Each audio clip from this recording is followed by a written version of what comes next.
Muito bem, segunda-feira, você sabe, temos Marcelo Seráfico conosco aqui no Pensa Manaus Rotina e sempre trazendo colocações assertivas, colocações importantes, gerando debate e reflexão sobre assuntos importantes aqui do nosso estado, do nosso país, do mundo de maneira em geral.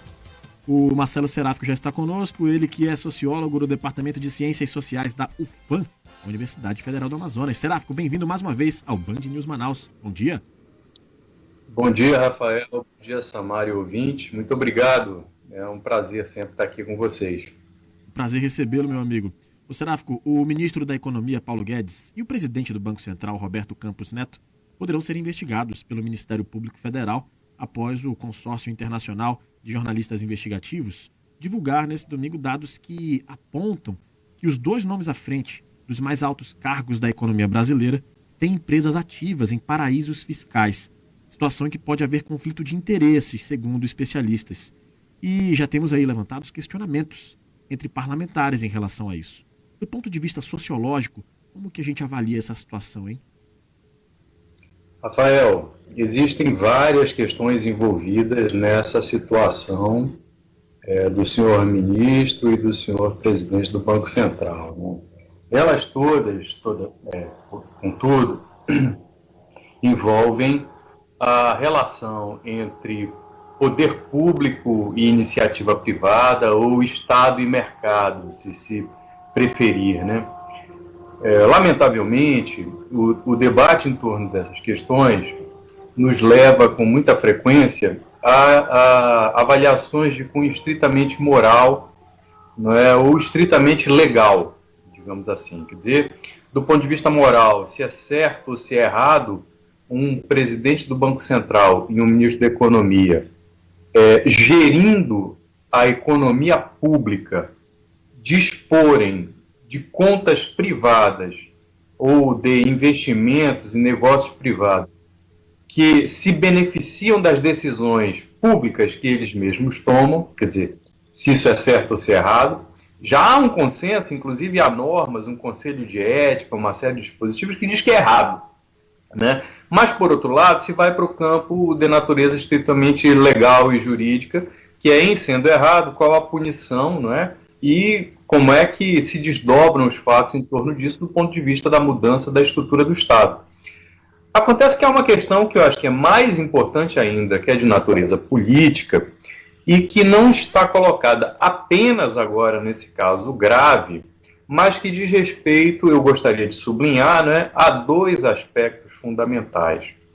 Um primeiro, que é o acesso à informação, né? Por que eu digo que esse é muito importante? Porque o atual governo brasileiro tem feito um esforço sistemático pela proibição ou constrangimento a quem deseje de acessar informações relativas a decisões públicas que interferem na vida pública da sociedade brasileira. Portanto, não são decisões necessariamente, em geral não tem nada a ver, com critérios de sigilo.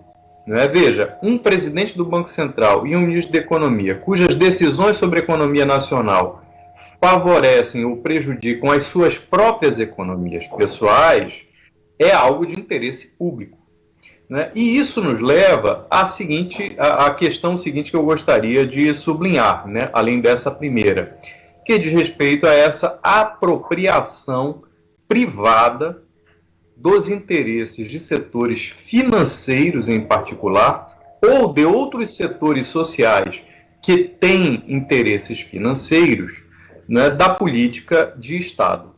Nós, com frequência, vemos muitos movimentos, e particularmente aqueles que dizem defender a moralidade pública, o combate à corrupção, etc., condenarem uma série de práticas, condenarem corretamente, não é? Uma série de práticas de benefício privado diante de posições públicas.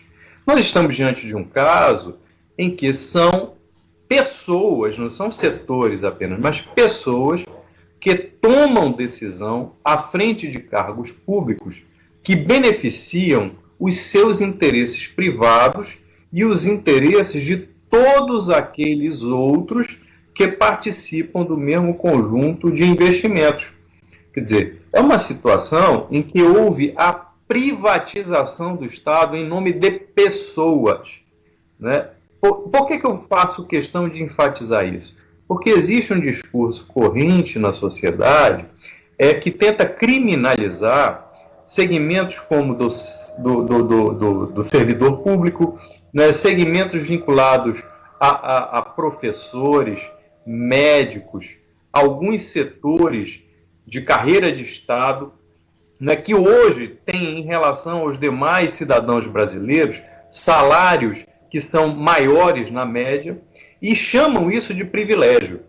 Notem, existe um privilégio muito maior defendido por pessoas da dita iniciativa privada dentro do Estado, que drena recursos do orçamento público que superam os 30%, quase 40% no ano passado do orçamento para si, não é? Portanto, isso é de uma gravidade enorme, porque esse recurso poderia ser investido em educação, em saúde, em saneamento, num conjunto de investimentos públicos que, todavia, são negligenciados. E, na situação de pandemia, nós vemos que são negligenciados não à toa. Então, acho que esse é um grande debate que precisa ser travado, não é?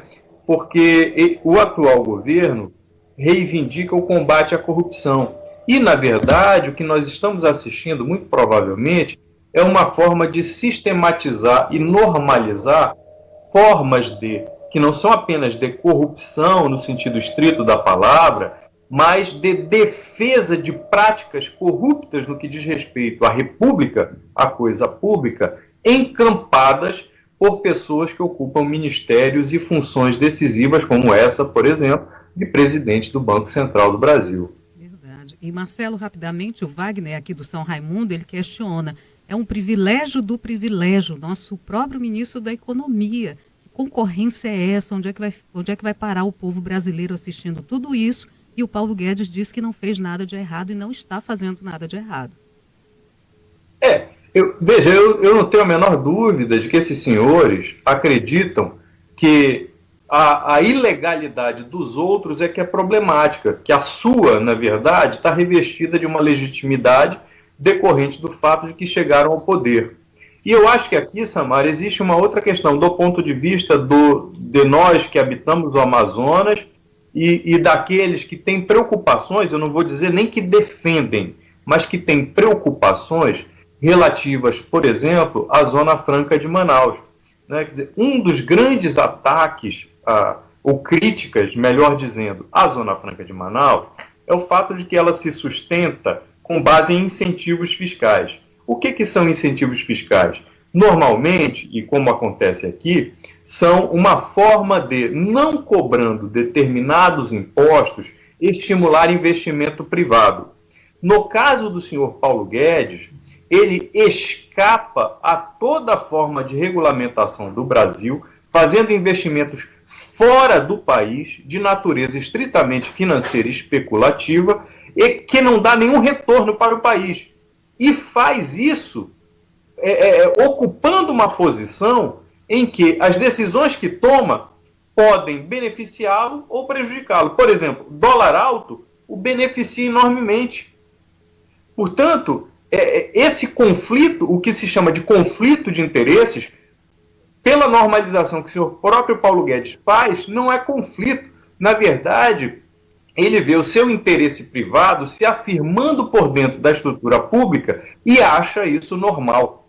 Né? Quer dizer, nós estamos diante de uma situação em que o absurdo, a agressão, a boçalidade, né, e o interesse privado tomou conta do Estado brasileiro.